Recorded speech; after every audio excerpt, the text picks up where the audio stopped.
Good morning. সকালবেলা ঘুম থেকে উঠে কাপড় দিয়ে শেয়ার করছি। এই দেখুন কত জামা কাপড়, একবার দেখে নিন। প্রচুর জামা কাপড় আজকে কাচলাম। তো উঠেছি মনে হয় 6টার দিকে, এখন 8টা বাজে। 2 ঘন্টা লেগে গেল কাপড়গুলো কাচতে আমার। এতটা, এই দেখুন এতটা কাপড়, প্রচুর কাপড়। আজকে পাপোশগুলো কেচে দিয়েছি। তো এতগুলো কাপড় কেচে মেলে দিলাম, কারণ বেশিরভাগটা সবই মেয়েকে মিশনে কালকে রেখে এসেছি। মনটা প্রচণ্ড খারাপ, তবুও তার সত্ত্বেও কাপড়গুলো কাচতে হবে, প্রচুর কাজ বাকি ছিল। আর মেয়ের জামা কাপড়ই বেশি দেখা যাচ্ছে, এগুলো সব বাড়িতে ইউজ করেছিল, আবার মিশনে পড়ে গেছিলো, সেগুলো নিয়ে এসেছি ঘুরিয়ে। তো এই হচ্ছে এদিকটাতে, আর এদিকে এইগুলো আছে, এদিকে এইগুলো বেড কভারগুলো সবটা কেচে দিয়েছি। এতগুলো বেড কভার, সমস্ত কাপড় কাচা কমপ্লিট করলাম এইমাত্র, মানে কোনো জায়গা ফাঁকা নেই এক কথায়। আর এখানে পাখিদের খাবার দিয়েছি, আর ওইখানে বেঞ্চের মধ্যে পাপোশগুলো মেলে দিয়েছি, মাইক্রো ওভেনের কভারটা মেলে দিয়েছি। তো এই তো পাখিরা খাচ্ছে। তো চলুন মোটের ওপর দিনটা শুরু করলাম, দেখি কতটা কি আপনার সঙ্গে শেয়ার করতে পারি। তো ভিডিওটা দেখতে থাকুন। সকালে ব্রেকফাস্টে এখানে ডিম সিদ্ধ, চিড়ে চানাচুর ভাজা আর আম। তো এটাই হচ্ছে সকালে ব্রেকফাস্ট। আর আমার হাজব্যান্ডের তো খাওয়া কমপ্লিট হয়ে গেছে সকাল 6টার সময়তেই, কারণ কালকে রাতে খাইনি, ওই জন্য খিদে পেয়ে গেছিলো। তো সকালে ডিম চিড়ে ভাজা সব খেয়ে নিয়েছে। তো এটাই হচ্ছে আমার ছেলের ব্রেকফাস্ট। তো এটা আমরা খাওয়া কমপ্লিট করে নিই। তো অনেকটা সময় পর আপনাদের সঙ্গে রান্নাটা শেয়ার করছি। কচু আর মাছ, এইমাত্র ঝোলটা দিলাম, মানে এইমাত্র জলটা দিলাম, এটা এখন রান্না হবে। আর সকালে 2টো ডিম সিদ্ধ করেছিলাম, খেতে ইচ্ছা হয়নি, ওই জন্য ডিমটা ভর্তা বানাবো, ওই জন্য রেখে দিয়েছি এখানে। আর চিড়ে ভাজাও ছিল, সেটাও খেতে ইচ্ছা করেনি আজকে, একটুকু মন ভালো নেই, খাবার খেতে ইচ্ছা করছে না, ওই জন্য রেখে দিয়েছি। আর এখানে গরম জল বসিয়েছি, মানে জলটা ফুটে গেলে চালটা ধুয়ে দেবো। তো এইভাবে আজকে লাঞ্চ মেনু। আর কাপড় অনেকগুলো শুকিয়ে গেছে, সেগুলো সব উঠিয়ে নিয়েছি। একটুকু মানে কাজ করতে ইচ্ছা করছে না, মনটাও ভালো লাগছে না, খুবই খারাপ লাগছে, ভালোই লাগছে না। এই দেখুন এতটা কাপড়, এখন এগুলো সব জায়গা মতো গুছিয়ে রাখতে হবে। এগুলো এখনও অল্প অল্প ভিজা আছে, ওই জন্য রেখে দিয়েছি। বাইরে ওখানে 2টো আছে, ও 2টো একটু ভিজা। তো সব কাজগুলো গুছিয়ে নিই, আর ভালো লাগছে না। আবার যদি ইচ্ছা করে তাহলে বিকালে ক্যামেরাটা অন করব। তো আবার রাখছি এখন। তো দুপুরে লাঞ্চ নিয়ে বসে পড়েছি। দুপুরে লাঞ্চ মেনু ভাত, শসা, লেবু, পেঁয়াজ, আর কচু আর মাছের সঙ্গে ঝোল, আর ডিম ভর্তা। এখানে আলু কেটে নিয়েছি, অল্প একটু মাটন আছে। তো এই হচ্ছে আজকে দুপুরে লাঞ্চ। তো গাছ থেকে সব তেজপাতাগুলো উঠিয়ে নিয়ে এসেছি, কারণ সবটা শুকিয়ে যাচ্ছিলো আর ঝরে ঝরে পড়ে যাচ্ছিলো। এইরকমভাবে অর্ধেক অর্ধেক করে খাওয়া লাগছে, মনে হচ্ছে পোকায় কেটেছে, এরকম ব্যাপার। তো কাঁচাটাই উঠিয়ে নিয়ে চলে এসেছি, কয়েকদিন ঘরে রাখলে একদমই শুকিয়ে যাবে। আর স্মেলটা না খুবই সুন্দর। আর আমাকে তো আর তেজপাতা গাছ হয়ে থেকে তেজপাতা কিনতেই হয়নি। আর গাছের মধ্যে আমার একটাই উপকারিতা গাছ হয়েছে, তেজপাতা। এটা হনুমানে খায়ও না, নষ্টও করে না, আর এটাই আমি ফলটা পেয়েছি। তো আজকে রাতে ডিনারে আছে পরোটা, একটু ভাত রয়েছে, আর এখানে আছে এই তো মাটন। তো এই হচ্ছে আজকের রাতের ডিনার। আর এখানে একটু আম কেটে নিয়ে এসেছি, ঠান্ডা খাবে তার জন্য বরফ নিয়ে আসা হয়েছে। আর এখানে পেঁয়াজ লঙ্কা কাটা হয়েছে আর শসা। এই হচ্ছে ডিনার রাতের। আসসালামু আলাইকুম। আরএস ফ্যামিলিতে আবার আপনাদের ওয়েলকাম জানিয়ে নতুন একটা দিনে নতুন একটা ভিডিওর সঙ্গে হাজির হয়েছি। আপনারা কেমন আছেন? আশা করি ভালো আছেন। আলহামদুলিল্লাহ আমরাও ভালো আছি। গতকাল কোনো ভিডিও দিতে পারিনি, তার জন্য মনে হচ্ছে যেন কতদিন ভিডিও দেইনি, একদিন দেওয়া হয়নি। ডেলি রুটিনের মধ্যেও ধরা পড়ে ভিডিও দেওয়া, তো ওই জন্য মনে হচ্ছে কতদিন ভিডিও দেইনি। তো এইমাত্র গোসল সেরে আসলাম, তো ভাবলাম ভিডিওটা ইন্ট্রো দেওয়া হয়নি, আর যতটুকু পেরেছি কাজকর্ম শেয়ার করেছি। আর কালকে রাতে ভিডিওটা আর শেষ করা হয়নি, ওই জন্য ভাবলাম সকালে ইন্ট্রোটা দেবো, সকালে শেষ করব ভিডিও, তারপরে পোস্ট করব, মানে এডিট করে তারপরে পোস্ট করব। তো মেঘলা ওয়েদার হয়ে গেছে, সকালে এক পশলা তো বৃষ্টি হলো দেখলাম। তো আমার মনে হয় সব জায়গাতে কম বেশি বৃষ্টি হচ্ছে। তো আপনারা কে কোথা থেকে আমার ভিডিওটা দেখছেন অবশ্যই কমেন্টে জানাবেন, আপনাদের ওখানে বৃষ্টি হচ্ছে কিনা সেটাও জানাবেন। তো মেয়েকে রেখে আসছি, মনটা খারাপ ছিল, ওই জন্য ভিডিও আর পোস্ট করতে ভালো লাগেনি। ভিডিও শ্যুট করতে ইচ্ছা করেনি। যখন আনতে যাই বা দেখতে যাই তখন একটা অন্যরকম অনুভূতি থাকে, আর যখন ফিরে আসি তখন অন্যরকম একটা অনুভূতি কাজ করে। তো মানে যাওয়ার সময় খুবই আনন্দ থাকি, আসার সময় খুবই কষ্ট হয়, ওই জন্য আর ভিডিও করতেও ইচ্ছা করে না। মিশন তো 2-3 বার দেখানো হয়ে গেছে, আর মিশনে কি দেখাবো, সেই জন্য আর সেরকমভাবে ভিডিও শ্যুট করা হয়নি। তো মেয়ে ছিল, সেই জন্য অন্যরকম ভিডিও দেখতে পেয়েছেন, মেয়ের সঙ্গে অনেক রকমের কথাবার্তা, আর মেয়ে ছাড়া তো ক্যামেরার মধ্যে কেউ আসে না, ওই জন্য মেয়েকে দিয়ে ভিডিও করিয়েছি কিছুটা অংশ। তো আপনাদের কেমন লেগেছে ঈদের ব্লগ, আর মেয়ে থাকার, মেয়ের দিতে যাওয়া, মেয়ের সঙ্গে মেয়ের শপিং, সব মিলিয়ে ভিডিওগুলো আপনাদের কেমন লেগেছে অবশ্যই কমেন্টে জানাবেন।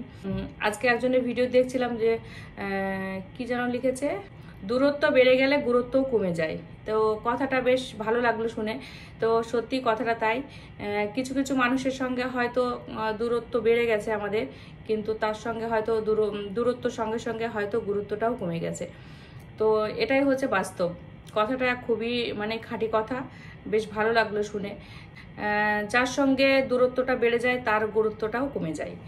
তো এসব বিষয়ে আর কথা না বলি, তো ভিডিওটা কেমন লাগলো অবশ্যই কমেন্টে জানাবেন। মানে খুবই কম সময়ের ভিডিও দিয়েছি, আর জানি না এই ভিডিওটা আপনারা কখন পাবেন। আজকেই এডিট করব, আজকেই পোস্ট করব।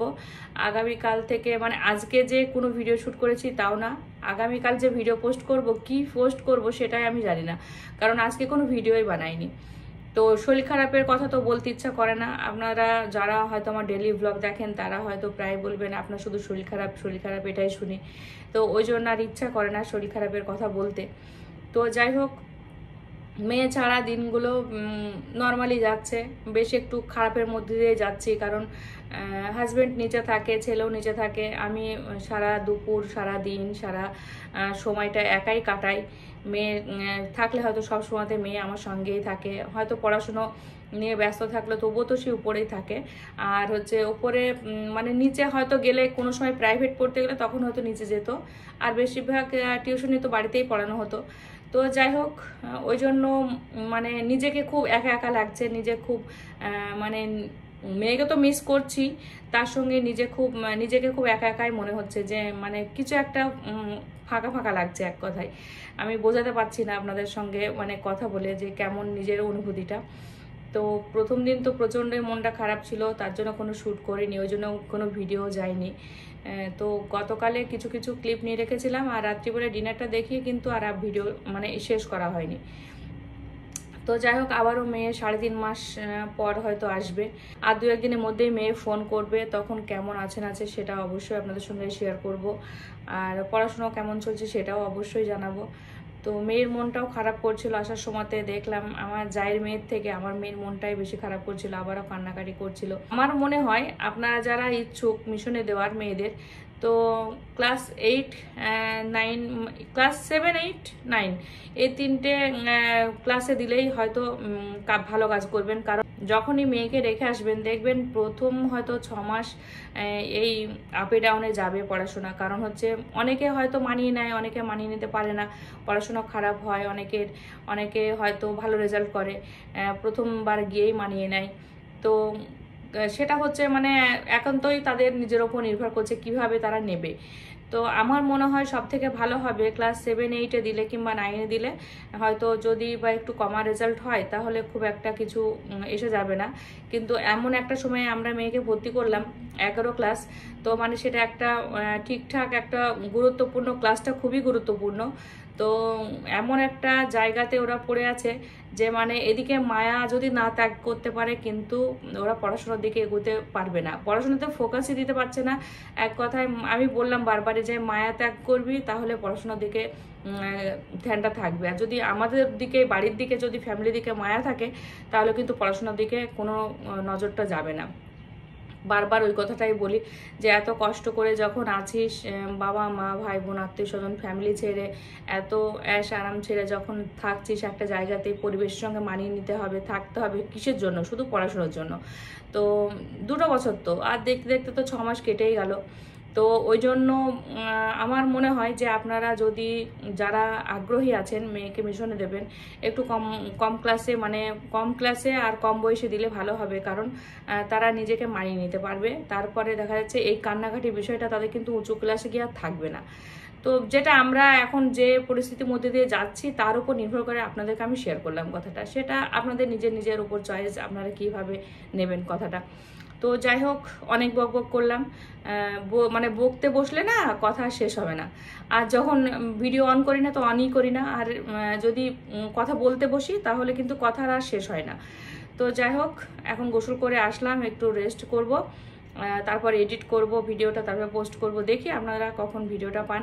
আমার ভিডিওগুলো আপনাদের কেমন লাগছে অবশ্যই একটা কমেন্টে জানাতে পারেন, ভালো না খারাপ। তো জানি আমার ফ্যামিলিতে অনেক নতুন মেম্বার এসছেন, তো তাদেরকে আমার ভিডিও দেখার জন্য অসংখ্য ধন্যবাদ। আর তাদের মূল্যবান সময় প্লাস নেট খরচ করে যে আমার ভিডিও দেখেন তার জন্য অসংখ্য ধন্যবাদ। তো যাই হোক, ভিডিওটা আজকের মতো এতটুকু। ভিডিও যদি আপনার ভালো লেগে থাকে অবশ্যই লাইক, শেয়ার, কমেন্ট, সাবস্ক্রাইব করবেন, পাশে থাকা বেল আইকনটি ক্লিক করবেন যাতে সর্বপ্রথমেই নোটিফিকেশন আপনারা পেয়ে যান। আর আমার ভিডিওটা খুব ধৈর্য সহকারে দেখেছেন তার জন্য আপনাদের জানাই অনেক ধন্যবাদ। আগামীকাল আসছি নতুন একটা দিনে নতুন একটা ভিডিওর সঙ্গে। ততক্ষণ আপনারা সুস্থ থাকবেন, ভালো থাকবেন, আমার জন্য দোয়া করবেন। আর জানি না নতুন কি ভিডিও দিতে পারবো সেটাও বুঝতে পারছি না, দেখা যাক, কালকে ভাবা যাবে। তো আজকের মতো এতটুকুই। আল্লাহ হাফিজ। Thank you. Goodbye. Allah Hafiz.